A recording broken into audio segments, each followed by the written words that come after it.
مولا حسین نے بتایا سر دھڑ پہ ہونا معیار نہیں ہے، اگر سر دھڑ پہ ہو اور شرم سے جھکا ہوا ہو ایسے سر کا کوئی فائدہ نہیں ہے، اگر سر دھڑ پہ ہو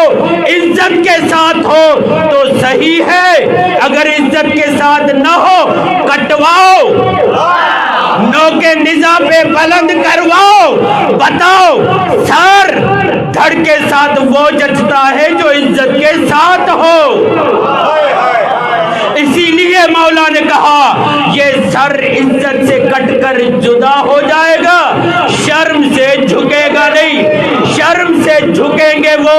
جو مطالبہ کرتے تھے۔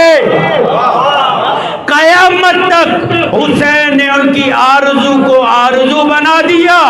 آج بھی حسین زندہ ہے، کل بھی حسین زندہ رہے گا۔ تو یزیدیت اور حسینیت ایک جملے میں بیان ہو، یزید تھا